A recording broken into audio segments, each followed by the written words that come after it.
السلام عليكم ورحمة الله وبركاته. إن الحمد لله نحمده ونستعينه ونستهديه ونستغفره ونعوذ بالله من شرور أنفسنا ومن سيئات أعمالنا. من يهده الله فلا مضل له ومن يضلل فلا هادي له. أشهد أن لا إله إلا الله وحده لا شريك له وأشهد أن محمدا عبده ورسوله. اللهم صل وسلم على محمد وعلى آله وصحبه والتابعين بإحسان إلى يوم الدين. أما بعد، رب اشرح لي صدري ويسر لي أمري wahlul 'uqdatam min lisani yafqahu qawli. Yang pertama-tamanya segala syukur, segala pujian, alhamdulillah, semuanya adalah milik Allah Subhanahu wa taala. Salawat dan salam ke atas junjungan besar Nabi kita Muhammad sallallahu alaihi wasallam.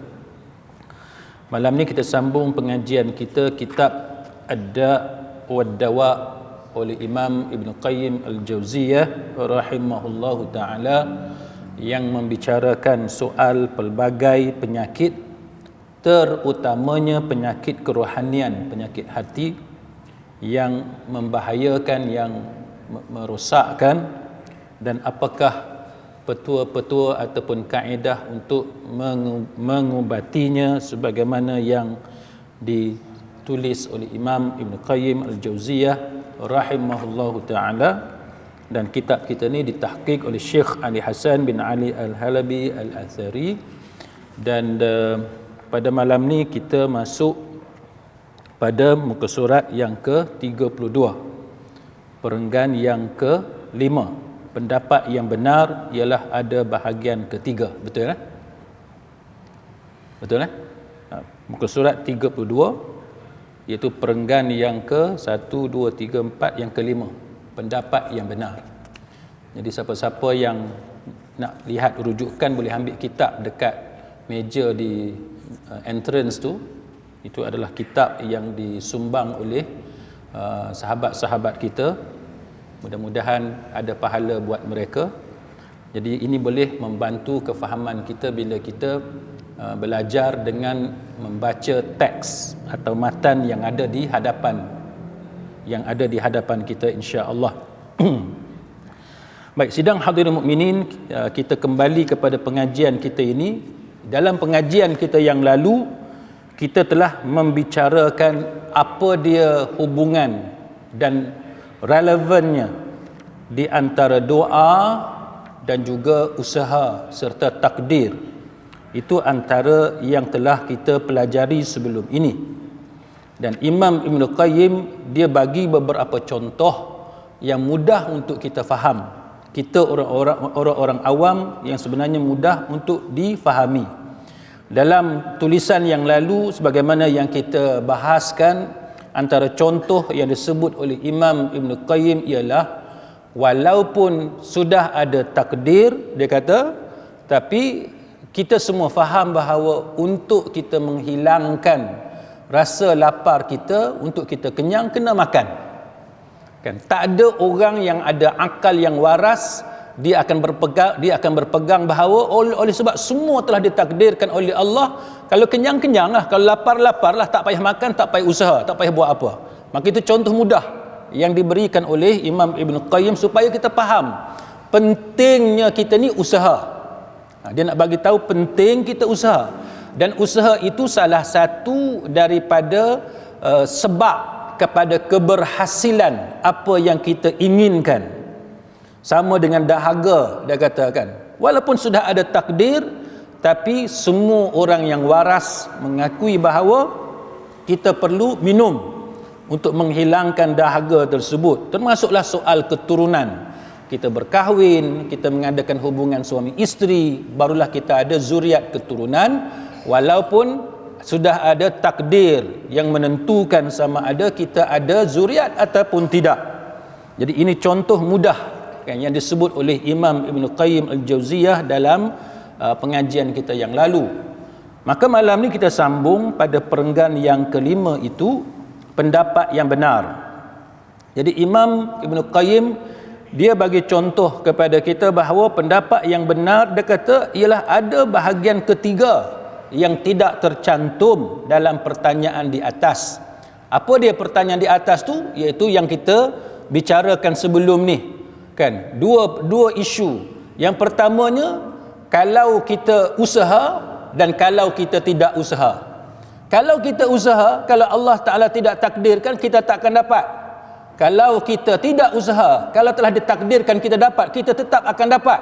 Maka Imam Ibn Qayyim berusaha untuk memberi kefahaman kepada kita tentang soal ini, kan? Kita tak boleh dengan anggapan bahawa kalau Allah Ta'ala dah tetap bagi rezeki, kita tidur kat rumah pun kita akan tetap dapat rezeki. Itu salah, kan? Itu salah, kan? Kalau kita usaha macam mana sekalipun, kan, kalau kita usaha macam mana sekalipun, kalau tak ada rezeki, usahalah macam mana sekalipun, tetap takkan dapat rezeki. Ataupun kalau rezeki itu telah pun ditetapkan oleh Allah, kita tidur pun kita akan dapat rezeki. Maka ini yang cuba diperbetulkan oleh Imam Ibn Qayyim, dua benda tadi. Maka yang ketiganya yang disebut oleh Imam Ibn Qayyim untuk kita pelajari pada malam ni ialah bahagian ketiga yang tidak disebut, yang tidak tercantum dalam pertanyaan itu, iaitu apa yang ditakdirkan terjadi kerana adanya sejumlah sebab, di antaranya adalah doa. Dia nak bagi tahu bahawa setiap benda yang berlaku ni dia ada penyebab, kan? Dia ada faktor kenapa benda tu berlaku. Dalam banyak faktor yang mana berlakunya sesuatu perkara itu, Imam Ibn Qayyim dia nak tekankan kepada kita bahawa salah satu sebab paling utama kenapa perkara itu berlaku ialah doa. Dia nak tekankan bahawa penting kita ni jaga doa kita. Kita duk ingat bahawa faktor penyebab tu apa? Usaha, kita plan macam mana, kita organize dan kita susun rancangan kita. Ya, itu salah satu faktor. Tapi dia kata faktor yang paling utama yang mengatasi semua benda tadi, yang usaha kita, perencanaan kita, how we organize satu-satu plan kita, benda yang kita nak buat, kita how we strategize, kita atur strategi kita, semua benda tu dia kata on top of that, atas tu dia kata doa. Ini yang cuba ditekankan oleh Imam Ibn Qayyim Al-Jauziyah rahimahullahu ta'ala. Dia kata atas semua benda tu adalah doa, dia kata, antara sejumlah sebab yang ada. Maka dia kata tidak mungkin sesuatu itu ditakdirkan terjadi begitu sahaja tanpa adanya sebab. Dia kata mustahil tak ada sebab, dia mesti ada sebab. Dan salah satu sebab tu doa. Ia pasti memiliki keterkaitan dengan sebab. Dia mesti berkait dengan sebab. Dia bukan jadi macam tu saja, dia ada kaitan dengan sebab. Dan sebab itu adalah antara yang paling penting doa. Jikalau seorang hamba mengerjakan sebab, maka terjadilah apa yang ditakdirkan. Begitu pula jikalau hamba tidak mengerjakannya, maka apa yang ditakdirkan itu tidak terjadi. Dia kata apa? Dia kata kalau kita buat sebab tu, maka terjadilah apa yang ditakdirkan oleh Allah. Maka dia kata begitu juga kalau kita tidak mengerjakan sebab, maka apa yang ditakdirkan itu tidak terjadi. Jadi ini yang disebut oleh Imam Ibn Qayyim Al-Jauziyah rahimahullahu ta'ala.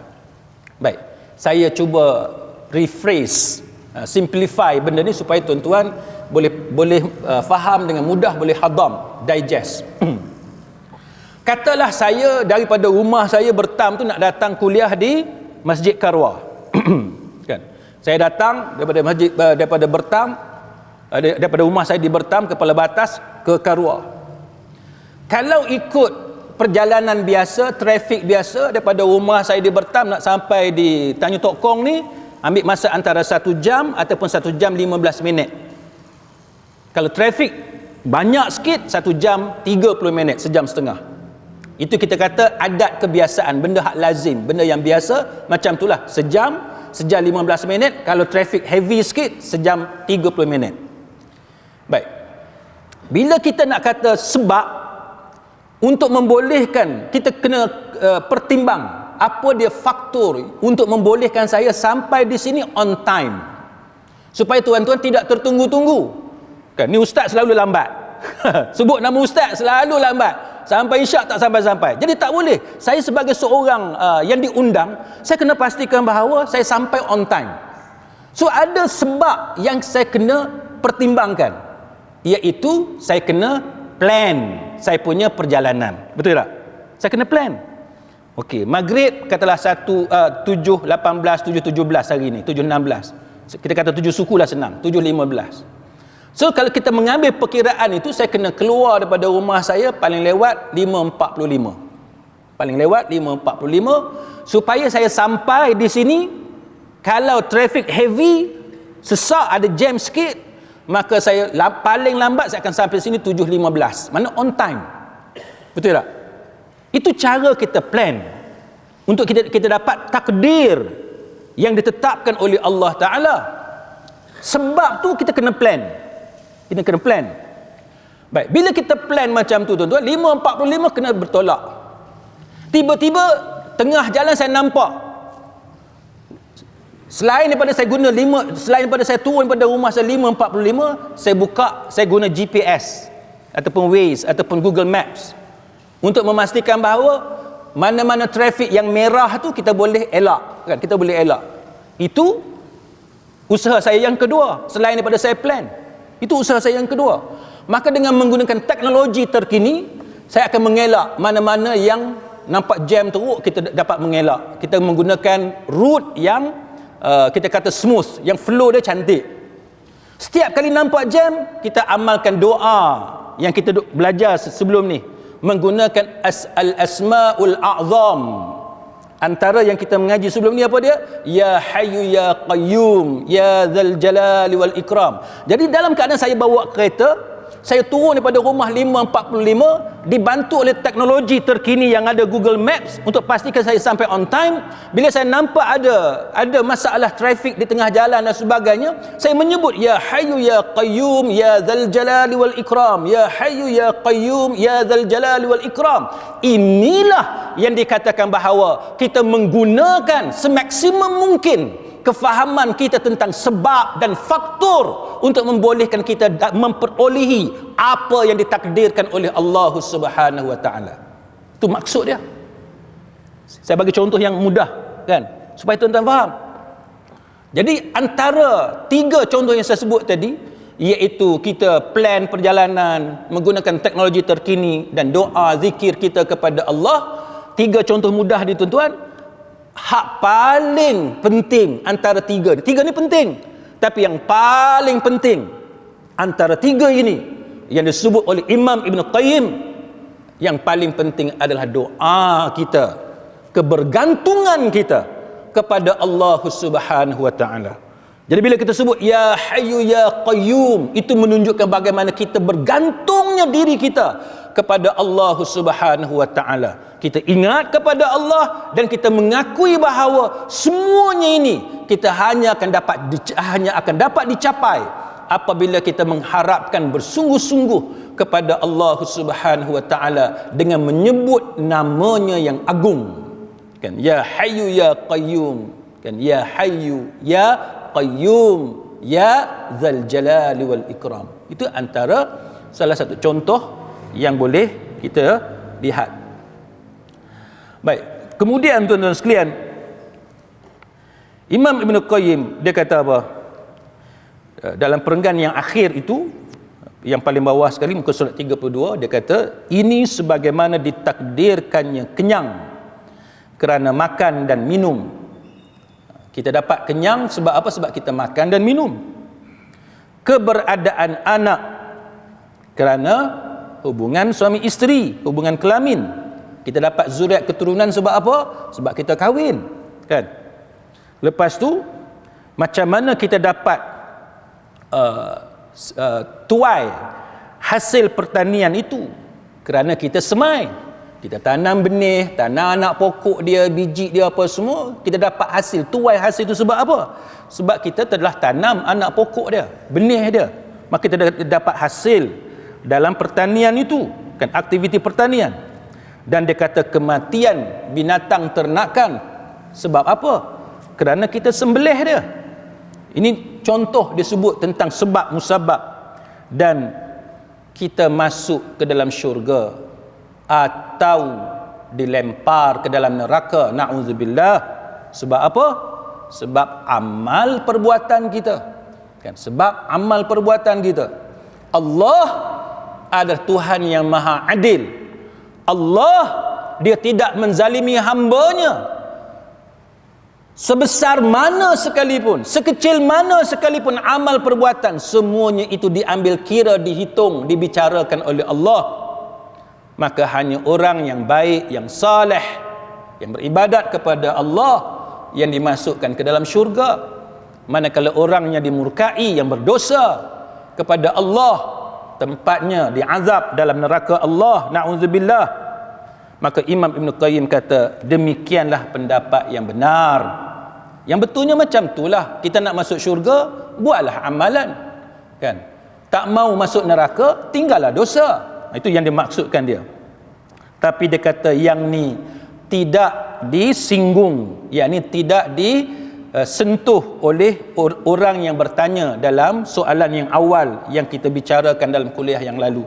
Dia kata yang tu tak pula dia bicarakan tentang tentang aspek ini. Nampaknya dia belum mendapat taufik untuk memahami perkara ini. Jadi kalau tengok footnote nombor 48 tu, dia kata ringkasnya, jikalau Allah mentakdirkan terjadinya sesuatu, maka dia juga akan mentakdirkan sebab yang menghantarkan terjadinya sesuatu itu. Itu maksud dia.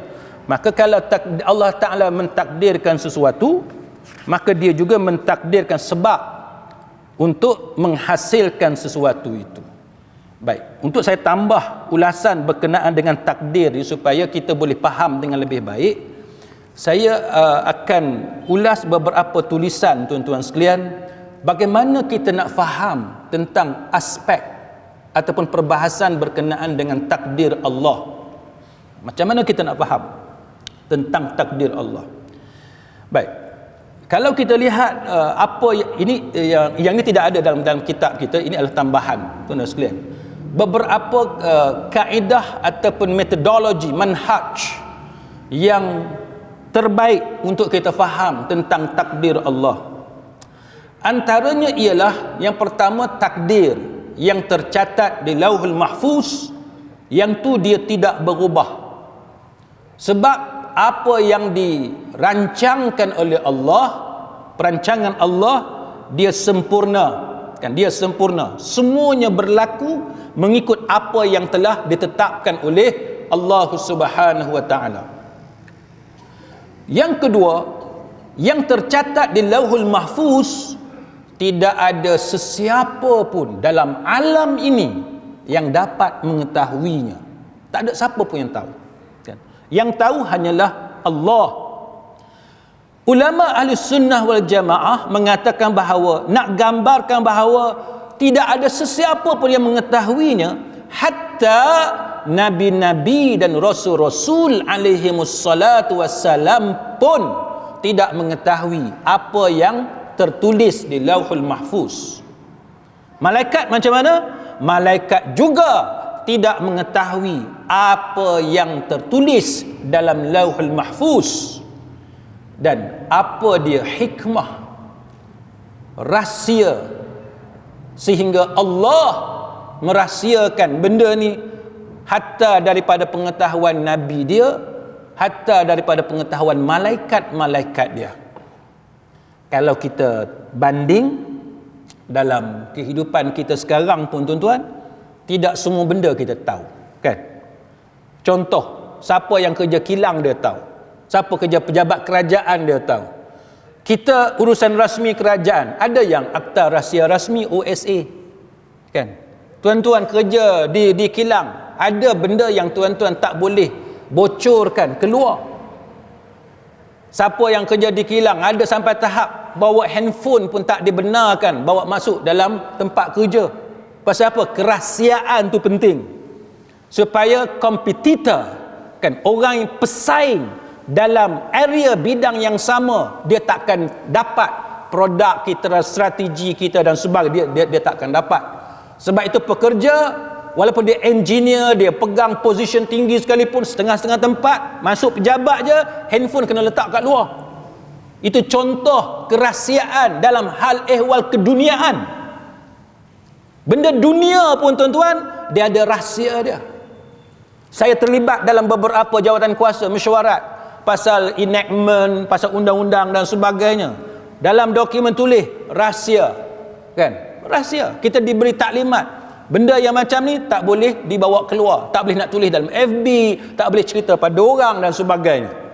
Itu contoh mudah bagaimana kehidupan kita atas dunia pun tuan-tuan, dia ada rahsia dia.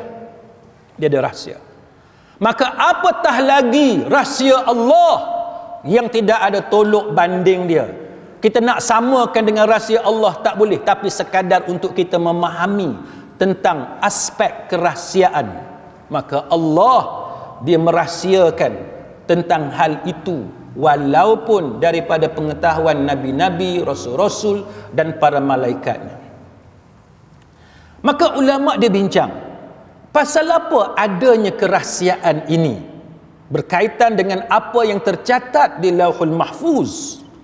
Maka antaranya yang pertamanya, kalau seseorang tu diberi kekayaan oleh Allah Subhanahu wa taala, maka dia jangan sombong. Pasal apa tuan-tuan?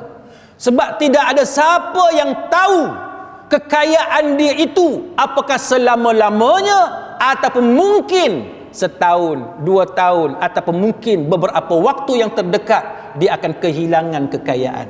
Maka jangan sombong. Kalau orang tu dia tahu bahawa dia akan mati dengan kekayaan dia, sekarang dia akan kaya sampai mati, maka seronoklah dia. Dia boleh pasti, garanti dia tak akan miskin, dia tak akan jatuh daripada kedudukan dia. Tapi oleh sebab kita tidak tahu nasib kita in future, pada masa depan, maka bila kita sedar hakikat itu, lemahnya kita di sisi Allah, maka dengan sebab itu walaupun kita kaya macam mana sekalipun, jangan sombong. Tuan tengok zaman kita hari ni, siapa sangka, kan, parti politik yang memerintah negara kita puluhan tahun, yang dianggap tidak akan dapat dikalahkan tapi kalah. Tuan-tuan tengok seluruh dunia, tidak ada kerajaan yang kekal, tak ada. Walaupun dia memerintah begitu lama sekalipun, dia akan tiba titik penghujung dia. Sebab tu tak boleh sombong. Dulu, sebab parti kita, parti yang memerintah sangat kuat, maka tukang kebun pun boleh ugut guru besar. Kan? Tukang kebun boleh ugut pengetua. Sampai pengetua pun takut pasal apa? Sebab tukang kebun, walaupun dia tukang kebun, tapi dia ketua cawangan lah apa semua, dia ada jawatan dalam parti politik. Nanti cikgu kena tukar lah apa semua. Berapa ramai orang kena. Kalau kena tukar ke Johor, daripada Penang ke Johor tahan lagi, Penang ke Selangor boleh tahan lagi, ada yang kena tukar sampai ke Sarawak, Sabah dan sebagainya. Itu contoh tuan-tuan. Jangan sombong. Maka dengan sebab itu, bila kita kaya, dengan sebab ini adalah rahsia Allah, kita tak tahu kita kaya ni sampai berapa tahun, kita tak tahu, maka jangan sombong. Sebab kekayaan itu dia termasuk dalam takdir Allah Subhanahu wa taala. Maka apabila seseorang tu dia usaha, kan, dia berusaha sehingga dia dapat daripada apa yang dia usahakan, jikalau dia benar-benar beriman dengan takdir Allah, maka dia akan merasai bahawa apa yang dia dapat itu adalah berpunca daripada takdir Allah. Dia hanya melakukan apa yang telah Allah Ta'ala telah takdirkan. Sebab apa tuan-tuan? Sebab bila kita tak dapat apa yang kita usahakan, walaupun kita sedih, kita tak adalah sedih sangat. Ini antara formula yang agama berikan kepada kita. supaya mental kita sihat. Sekarang ni tuan-tuan, banyak sangat mental issues. Sampai orang depres, dapat penyakit mental, ada yang terjun, bunuh diri dan sebagainya. Tuan-tuan boleh tengok macam mana ada orang yang sampai bunuh satu family kan, dengan cara yang sangat kejam, hanya sebab nak pergi menyamun, nak samun je, tapi dia bunuh habis 4 orang dalam satu family. Itu apa ni yang berlaku dalam negara kita. Kita tengok ada orang dia kaya, pendapatan dia sebulan 100,000 lebih, dan saya rasa dalam masjid kita pada malam ni tuan-tuan, tak ada kot orang yang pendapatan dia 100,000 lebih. Kalau ada pun mungkin seorang 2 orang sahaja yang pendapatan sebulan dia 100,000 lebih. Kalau kita rasa cemburu dengan apa yang dia miliki. Tapi tuan-tuan, walaupun pendapatan kita tidaklah mencecah sampai 100,000 sebulan, kita tak perlu telan pil setiap hari untuk menghilangkan depression, sebab kita tidak ada masalah mental kita sihat, walaupun pendapatan kita mungkin beberapa ribu sahaja sebulan. Itu menunjukkan apa tuan-tuan? Menunjukkan bagaimana Allah bila dia bagi sesuatu kepada kita, dia memberikannya dengan bersama-sama dengan ujian. Kalau tuan-tuan mengaji bab muamalat, every profit comes with liability, kan? Setiap profit tu dia ada liabilities dia. Dia bukan sahaja untung semata-mata, seronok semata-mata, senang semata-mata, tak. Setiap keuntungan, setiap kemewahan, setiap rezeki yang kita dapat, dia ada ujian dia. Dia tak datang seorang-seorang je seronok, tak ada. Dia tak datang seorang-seorang je kemewahan tanpa ada kesusahan yang lain, tak. Dia akan datang dengan ujian yang lain, dengan depression, dengan tekanan, stres dan sebagainya. Ini merupakan rahsia ilmu Allah Subhanahu Wa Taala. Sebab itu kita diajar supaya jangan hasad dengki. Kita nak hasad dengki apa? Walaupun dia kaya raya, tapi kita tak payah telan pil depression. Dia kaya raya 100,000 lebih sebulan, tapi dia kena telan pil. Itu contoh mudah. Maka sebab tu kita kena jadi orang yang grateful, kita seorang yang bersyukur kepada Allah Subhanahu Wa Taala. Kan?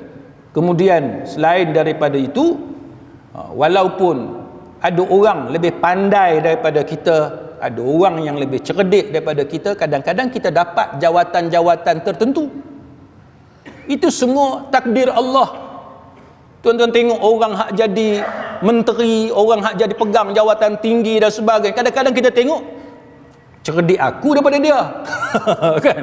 Kita rasa cerdik kita lagi daripada kawan tu. Tapi itu yang kita kata bahawa takdir Allah. Sebab tu kita jangan ego sangat kalau kita dapat satu-satu jawatan. Kita sendiri jangan ego sangat.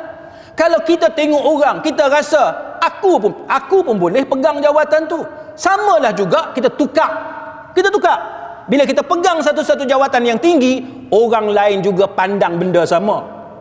Dia pandang kita, dia kata, bila dia tengok kita, dia pun lebih layak daripada kita. Bila dia tengok kita punya CV, resume kita, dia rasa dia lebih layak. Maka sebab itu kita kena sedar bahawa apa yang kita perolehi, jawatan kita, kedudukan kita, pangkat, gelaran dan sebagainya, itu semua kurniaan Allah. Saya bagi contoh tuan-tuan, setiap kali kuliah saya, saudara Rosman, kita selalu duk follow saya, tim PMT, duk selalu follow saya.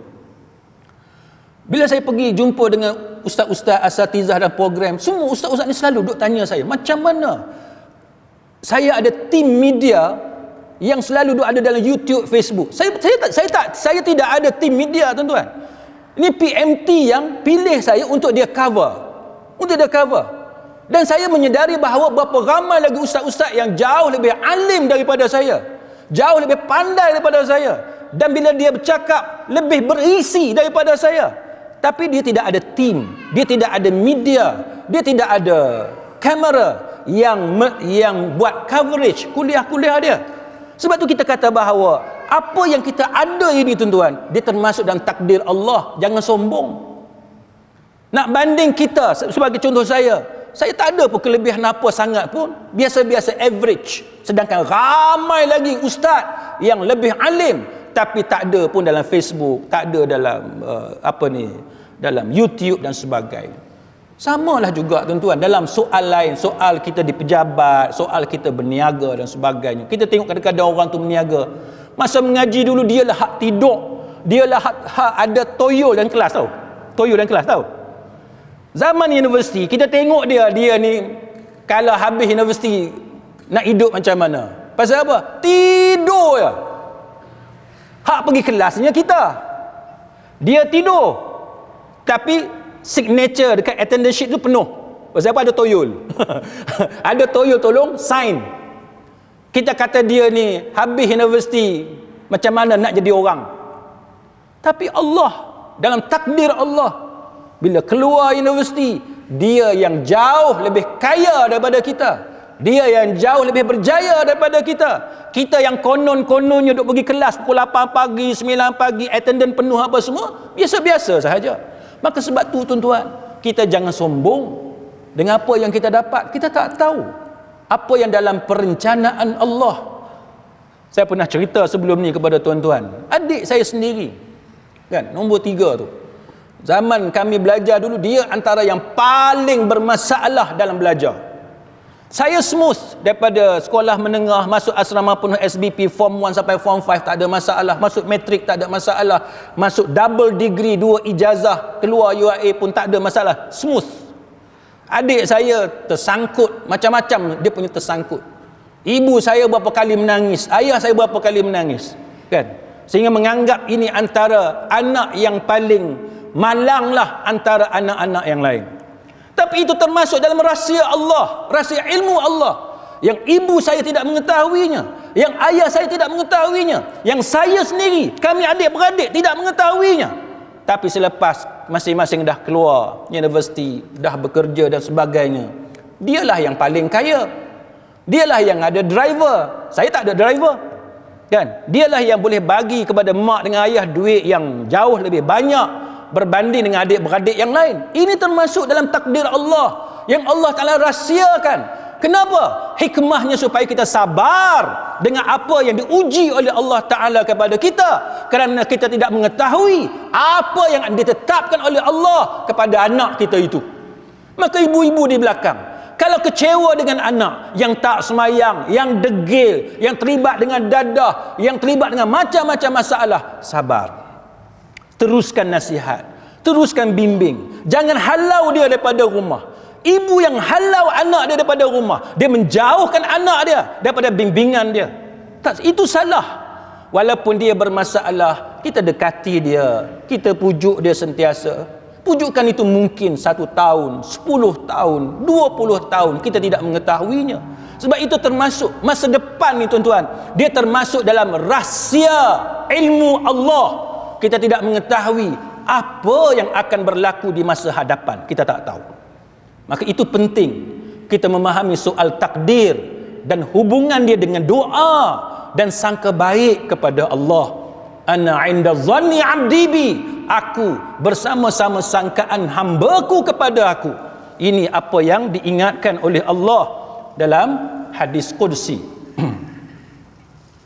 Baik, sidang hadirin mukminin, hikmah yang kedua, kan? Hikmah yang kedua, yang ni pun tak ada dalam kitab kita ni. Hikmah yang kedua, seseorang itu apabila Allah Ta'ala rahsiakan takdir ini, apa dia hikmah dia? Yang kedua ialah tujuan dia supaya bila kita ditimpa musibah, maka kita jangan terlalu ikutkan perasaan dan emosi kita bila kita bersedih. Sedih ni tuan-tuan, semua orang sedih. Sedih, ya. Bila kita ada masalah, bila kita ada musibah, ada problem, memang sedih. Yang tu kita tak boleh elak. Hatta Nabi kita Muhammad sallallahu alaihi wasallam juga sedih bila anak baginda yang masih kecil, Ibrahim namanya, bila meninggal dunia, Nabi juga menitiskan air mata, sedih. Yang tu semua orang sedih. Tetapi tuan-tuan, bila kita memahami rahsia takdir Allah dalam keadaan kita sedih, kita masih lagi gagah. Kan? Kita masih gagah. Kita masih dapat mengawal emosi kita. Masih dapat mengawal emosi. Dan kita tahu betapa pentingnya kita mengawal emosi. Sebab life must go on. Kan? Kita mesti teruskan hidup kita. Tak boleh terikut-ikut dengan rasa sedih. Sebab tu bila bertakziah ni untuk kematian, setakat 3 hari je tuan-tuan. Bila berlaku kematian, kita nak takziah orang, setakat 3 hari je. Tak boleh duk ulang-ulang takziah, duk bersedih. Lepas sebulan duk sedih lagi, lepas 100 hari duk sedih lagi, lepas tahun duk kenang lagi, 2 tahun duk bersedih lagi. Macam orang Syiah bersedih, meratap dengan kegagalan mereka untuk mempertahankan Husain di Karbala. Itu bercanggah dengan akidah Ahli Sunnah wal Jamaah. Kita orang Islam, kita diajar untuk tidak mengenang dengan cara meratapi sebegitu rupa, menyalahkan diri sendiri kerana kerana kononnya gagal mempertahankan Husain. Itu salah. Sama ada berlaku kematian ahli keluarga, berlaku sesuatu kerugian, musibah, jangan dikenang sehingga menyebabkan kita menjadi down, menjadi lemah, tidak bersemangat dalam hidup. Jangan. Ramai orang tuan-tuan, bila Allah Ta'ala uji, kan, kita nampak dia tidak lagi macam dia yang kita kenal. Sebab apa? Dia terlalu mengikut emosi dia. Itu salah. Sedih, yes. Tak apalah, sedih buat sementara, tapi selepas itu perlu diteruskan kehidupan. Kerana itu dalam surah Al-Hadid ayat 22 hingga 23, Allah Ta'ala berfirman, man asaba min musibatin fil ardi wala fi anfusikum illa fi kitabin min qabl an nabra'aha inna dhalika 'ala Allah yasir likai la ta'saw 'ala ma fatakum wa la tafrahu bima atakum wallahu la yuhibbu kulla mukhtalin fakhur. Tidak ada suatu musibah yang menimpa di bumi dan tidak juga yang menimpa pada dirimu sendiri melainkan telah tertulis dalam kitab, maksudnya dalam Lauhul Mahfuz, sebelum kami menciptakannya. Mana sebelum cipta tu tulis dah tulis. Sesungguhnya yang demikian itu adalah mudah bagi Allah. Azan belum lagi?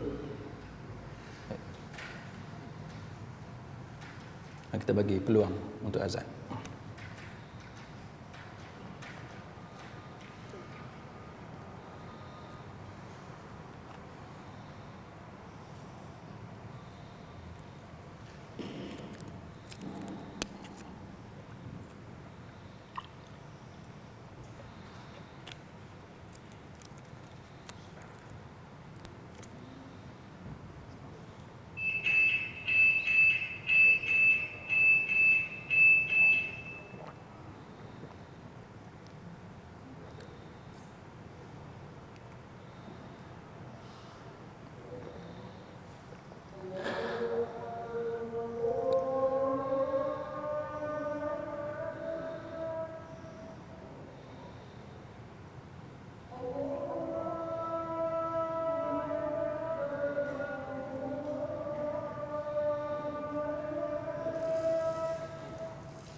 Baik. Surah Al-Hadid ayat 22 hingga 23 yang kita baca tadi, maksudnya ialah tiada suatu bencana pun ma asaba min musibatin fil ardi, tidak ada suatu bencana pun yang menimpa di bumi, dan tidak pula wala fi anfusikum, dan tidak juga musibah yang menimpa diri kamu, melainkan semua itu tertulis dalam kitab, yakni dalam Lauhul Mahfuz, sebelum kami menciptakannya. Mana sebelum diciptakan makhluk ni dah ditulis dah dia punya takdir dia. Sesungguhnya yang demikian itu adalah mudah bagi Allah. Allah Ta'ala kata mudah bagi dia. Kita ni tuan-tuan nak plan satu benda cukuplah susah. Bab mesyuarat yang pertama pun dah ada macam-macam pendapat. Bab mesyuarat pun dah macam-macam pendapat. Tu belum kita cerita nak pilih ahli mesyuarat. Ahli mesyuarat pun kena pilih. Betul tak? Kalau ahli mesyuarat, AJK ni terdiri daripada pelbagai cara berfikir, dia punya mesyuarat tu jadi tunggang terbalik. Kita susah nak kontrol. Sebab tu banyak sekarang ni kalau tuan-tuan tengok mesyuarat-mesyuarat penting, dia ada pre-council. Sebelum mesyuarat ada mesyuarat lain dulu, nak plan macam mana nak buat supaya bila masuk dalam meeting sebenar tu benda tu smooth. Tengok manusia tuan-tuan, yang bab tu pun susah dah.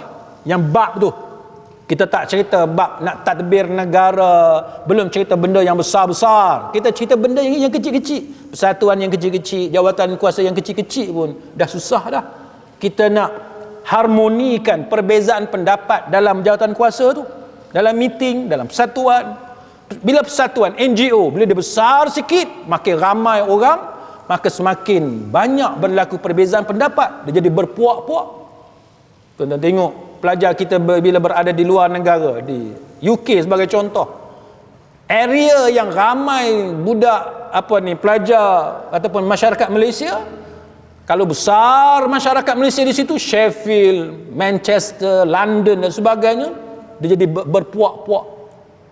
Hak tu pun susah dah kita nak kontrol, kita nak satukan, dah susah.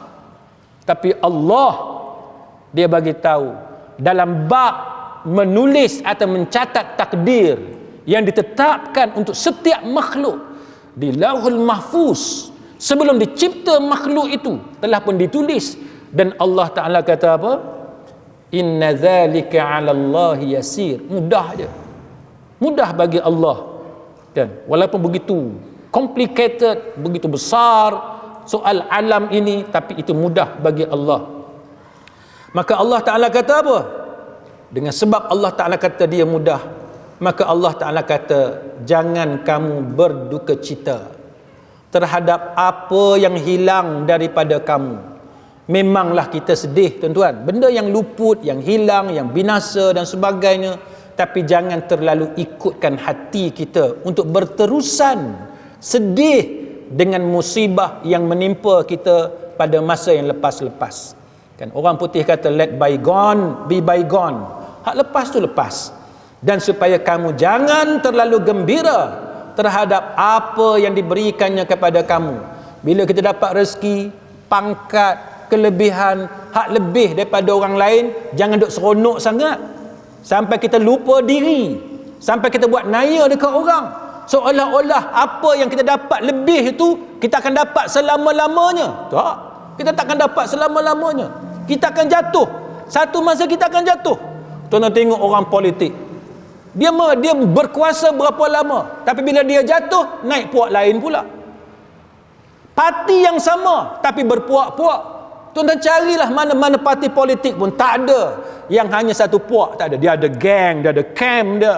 Bukan sahaja di satu negara, di semua negara. Bila kita bercakap tentang hal ini, setiap tempat dia ada geng, dia ada camp dan sebagainya. Dalam kilang sama, nak naik pangkat, ni geng ni, tu geng tu. Yang ni sokong bos nombor 1, yang ni sokong bos nombor 2. Bos nombor 2 dia nak lipat, dia nak penjatuh bos nombor 1. Biasa. Itu politik di tempat kerja, di pejabat kerajaan sama, di mana-mana benda yang sama. Maka bila kita dapat satu-satu kelebihan, jangan happy sangat. Happy ya, Semua orang happy bila dapat satu kelebihan, tapi jangan over, jangan terlebih-lebih, jangan melampau.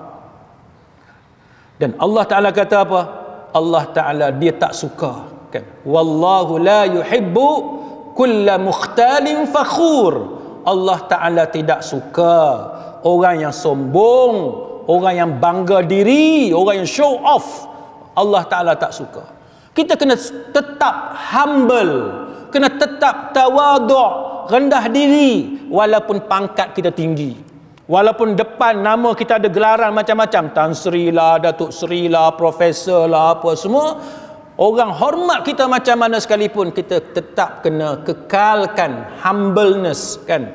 Apa ni, rendah diri kita, tawaduk tu kita kena kekalkan. Pasal apa? Sebab sifat menunjuk-nunjuk Allah tak suka.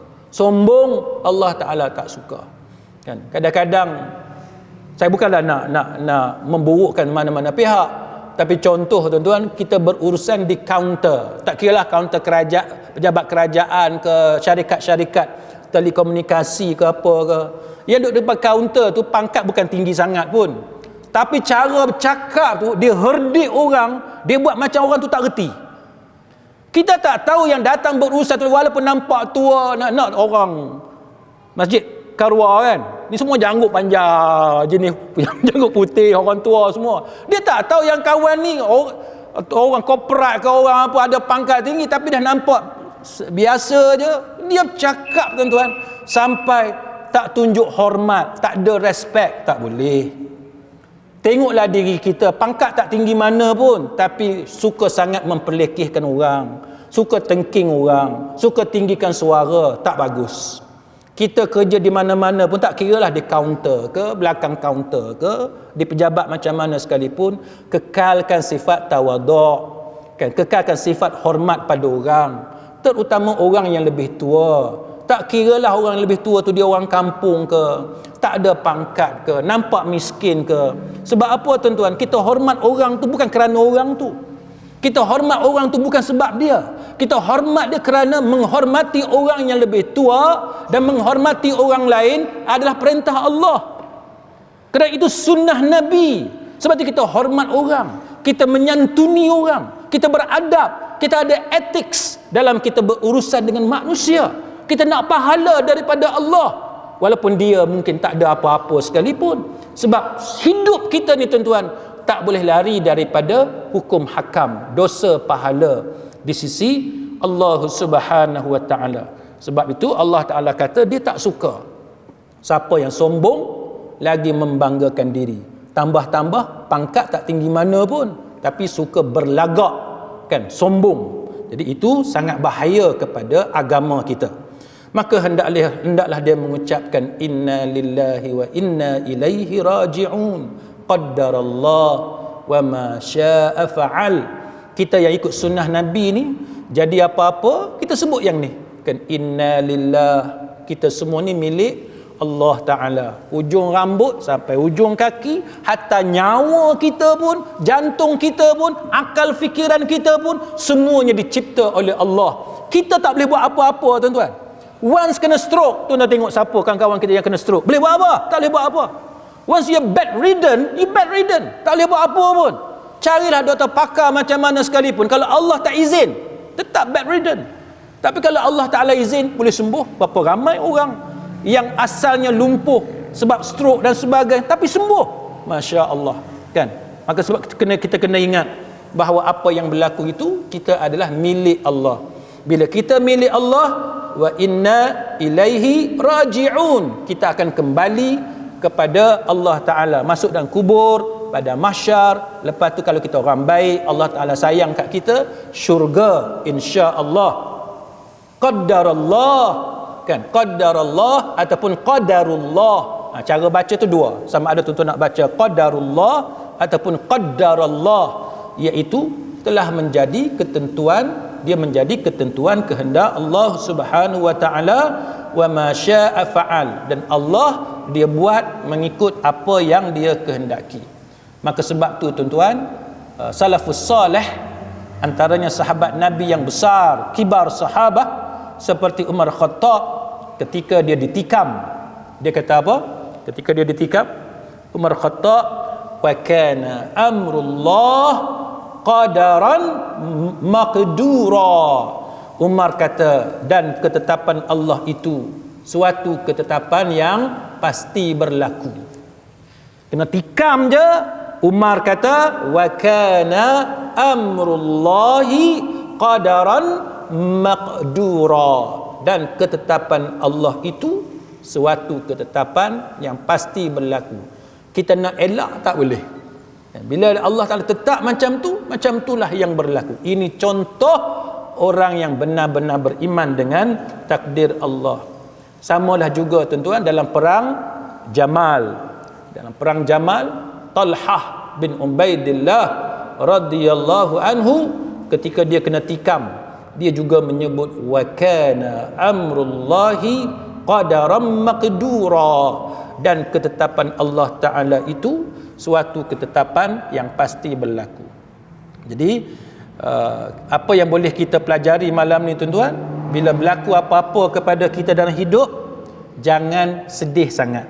Kan? Sedih tu benda biasa, semua orang sedih, saya sedih, tuan-tuan sedih. Dalam hidup kita ni, bila anak kita gagal, bila kita ada masalah dengan pasangan kita, spouse kita, bila kita ada problem di tempat kerja, bisnes kita dan sebagainya, semua orang sedih. Tak ada orang tak sedih. Kan, kawan saya satu orang lawyer tuan-tuan, dia terpaksa tutup firm dia, legal firm dia, firma aguaman, terpaksa tutup sebab tak dapat projek zero, sebab ada, biasalah, tikam belakang apa semua ni, terpaksa tutup. Dia cerita dekat saya, dia menangis. Puluhan tahun dia mempertahankan legal firm dia, pejabat peguam dia, akhirnya dia terpaksa akui, dia terpaksa tutup. Dia kata dia menangis. Seorang lawyer lelaki, dah senior, very senior lawyer, akhirnya tak boleh nak tahan air mata dia menitis sebab terpaksa akur kepada market. Dah pasaran dah kehendaknya macam tu, terpaksa tutup. Jadi semua orang ada episod kesedihan masing-masing. Tak ada orang yang tak sedih tuan-tuan. Kan, tak ada orang yang tak pernah bergenangan air mata dia kerana masalah yang berlaku dalam kehidupan. Semua orang sedih. Cuma jangan terlalu ikutkan rasa sedih. Jangan terlalu melampau-lampau dalam melayani rasa sedih. Ni dah lah sedih, pergi tengok cerita Hindustan pula, lagi sedih. Kan, tengok cerita hak sedih-sedih, Korea lah apa semua, duk layan Netflix ni bahaya tuan-tuan. Tuan-tuan jangan duk bagi Netflix dekat anak. Kan, Netflix bagi akaun kat anak boleh akses akaun Netflix. Kita tidur dengan suami isteri dalam bilik, anak kita tengok Netflix dalam bilik dia. Kita tidur sampai pagi, sampai subuh, dia dah tengok Netflix, tak tidur. Kita bangun pagi, dia tak tidur lagi tengok Netflix. Ni bahaya. Sebab tu tuan-tuan jangan duk biasakan anak-anak dengan Netflix, apa ni, tak tidur malam dan sebagainya. Akhirnya dia bagi kesan mental. Jadi ada problem mental kepada anak-anak. Samalah juga kalau kita seronok, jangan terlampau seronok, sebab kita tak tahu rezeki itu kekal selama mana. Bila-bila masa Allah Ta'ala boleh tarik. Jangan sombong dengan rezeki yang Allah Ta'ala bagi, sebab itu hanyalah pinjaman daripada Allah, dan ia adalah ujian Allah kepada kita. Jadi jangan sombong, jangan berlagak sangat dengan kelebihan yang kita ada. Jadi mudah-mudahan tuan-tuan adalah sedikit manfaat di sisi Allah Subhanahu wa taala. Wallahu a'lam. Aqulu qawli hadza wa astaghfirullahal azim li wa lakum. Wassalamu alaikum warahmatullahi wabarakatuh. Subhanakallahumma wa bihamdika asyhadu an la ilaha illa anta astaghfiruka wa atubu ilaik.